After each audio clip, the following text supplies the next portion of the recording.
3월 6일 어제로요. 싱가포르는 확진자가 130명이 되었어요.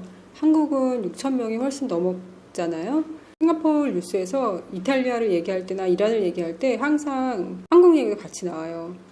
예를 들면 이탈리아에서 이렇게 많은 사람이 죽었다, 이탈리아 확진자가 이렇게 많이 늘어났다 얘기하면서 중국을 제외한 그 다음에 한국이 제일 많고 그리고 뭐 이탈리아, 이란 아니면 이란, 이탈리아 이렇게 많다라는 식으로 항상 한국에 꼭 끼워가지고 한국이 그 확진자가 중국 외에 제일 많다는 게 같이 항상 나오거든요, 기사에. 싱가포르는 원래 초창기에 중국에서 처음에 이게 발생됐을 때 중국을 제외하고 확진자가 제일 많은 나라였어요. 일본 크루즈를 제외하면요. 그래서 그때는 사람들이 굉장히 많이 걱정하고 했는데 이게 참 사람 마음이 상대적이라서 그런 건지 한국에서 확진자가 하루에 막 몇백 명씩 나오고 할 때 싱가포르에서는 확진자가 1명, 2명 이렇게 나왔었거든요. 어제는 갑자기 이제 13명이 나오긴 했는데요. 그러다 보니까 싱가포르에 사는 사람들이 여기는 이제 좀 잦아드는 건가 이렇게 생각을 하시는 분들도 있었어요. 그런데 이거를 좀 다시 생각해 봐야 되는 게 싱가포르는 작은 도시국가예요.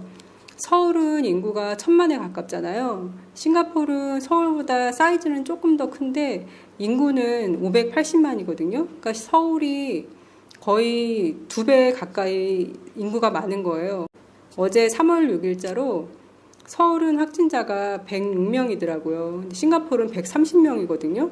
그런데 서울 인구 대비 싱가포르 인구 하면은 싱가포르이 원래는 확진자가 훨씬 더 적어야 되는 거예요. 130명까지 나오면 안 되고 한 50몇 명, 60 몇 명 나오면 서울이랑 같은 비율이라고 볼 수 있는 거예요. 그러니까 그만큼 서울보다 지금 싱가포르이 인원 대비 확진자가 거의 2배 가까이 많은 거거든요. 그래서 싱가포르 하시는 분들은 그냥 단지 확진자 수 한국은 6천 몇 명에 싱가포르는 130명 그런 단순한 숫자만 가지고 비교하시면 안 될 것 같고 언제나 개인 위생 철저히 하고 스스로 조심하셔야 될 것 같아요. 싱가포르 이렇게 작은 나라에서 확진자 수가 130명 가까이 나오는데도 사람들이 크게 동요하지는 않는 것 같아요. 근데 싱가포르이 이렇게 차분할 수 있는 이유 중에 하나도 언론이랑 정부가 한 목소리를 냅니다. 그러니까 정부에서 이렇게 얘기를 하면 언론에서 그거에 대한 기사들을 계속 얘기를 해줘요. 그러니까 걱정할 필요 없다, 잘하고 있다, 우리는 이렇게 하고 있다, 우리는 어떤 식으로 준비를 하고 어떤 식으로 막고 있는데 WHO에서도 싱가포르는 잘하고 있다고 얘기했다 이런 거를 계속 언론에서 내보여주니까 사람들이 믿고 안심을 하는 것 같아요. 이런 전염병 상황에서 사람들이 너무 패닉 상태에 빠지지 않는 것도 중요한 일인 것 같거든요. 저희 나라 언론이 너무 불안감을 조성하는 게 있는 것 같아요. 그런 거는 조금 자제해 주시면 참 좋을 텐데 하는 안타까운 마음이 듭니다. 그리고 이 사진은 호주 사진인데요. 호주도 확진자가 생기고 사망자가 생기면서 사람들이 막 필수 생활품을 사재기하고 그런다고 뉴스에 나왔잖아요. 그런데 호주에서 이 가족이 본인들은 휴지를 48롤을 사려고 했는데 실수로 48박스를 산 거예요. 이게 48박스면 2,300롤이래요. 근데 본인들이 이거를 결제하고 할 때까지만 해도 몰랐다는 거예요. 근데 갑자기 어마어마한 박스가 배달이 돼가지고 너무 놀라가지고 사진을 또 이런 식으로 찍어서 본인들 페이스북에 올린 거예요. 본인들이 이거를 다 가지고 있지는 않고요. 펀드를 조성했어요. 아이들이 학교에서 트립을 가야 되는데 그 트립을 가는 펀드를 조성했는데 그렇다고 해서 더 웃돈을 얹어서 파는 건 아니고 그냥 본인들이 산 가격에 그대로 이제 다시 되돌려 파는 그런 거를 조성했다는 기사가 나왔고요.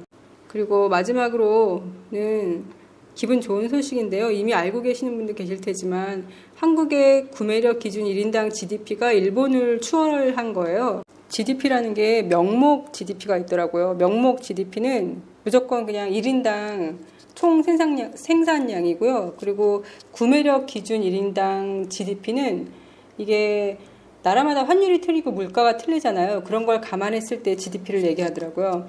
그래서 지금 현재 발표된 GDP는 2020년이나 2019년 GDP가 아니라 2017년 GDP래요. 이게 계산하는 게 복잡해가지고 이렇게 좀 오래 걸린다고 하더라고요.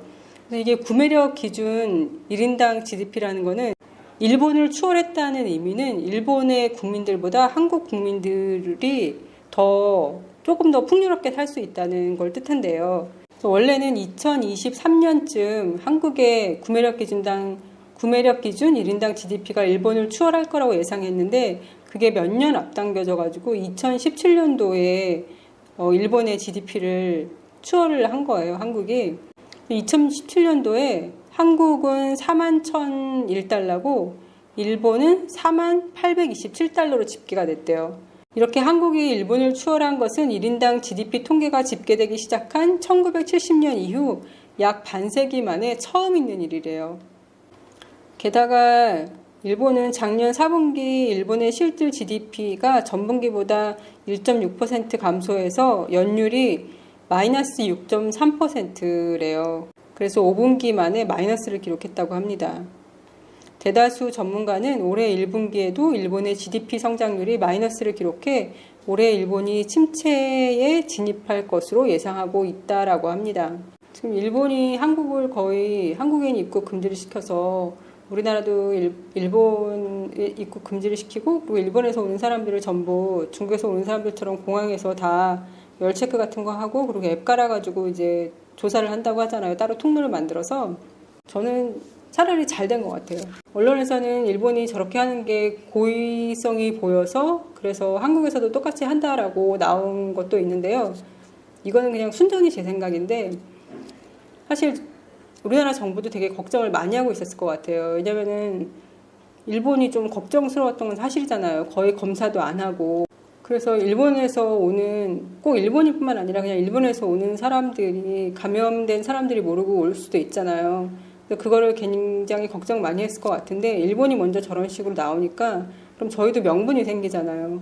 일본에서 오지 말아라. 그리고 일본 통해서 만약에 오는 외국인들 같은 경우에도 전부 따로 통로를 만들어가지고 다 체크를 더 철저하게 하고 그리고 앱 깔게 해가지고 어디로 이동하는지 조사하겠다라고 그렇게 할 수 있는 계기를 이번에도 역시 아베가 만들어준 것 같아요.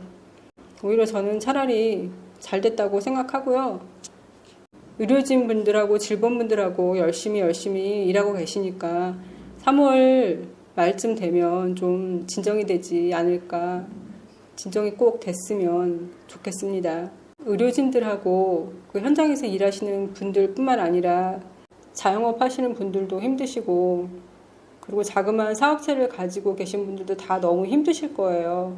세계 경기가 많이 힘들어서 갑자기 좋아지기는 어려울 수도 있겠지만 그래도 다시 또 일어날 수 있으리라고 믿어요.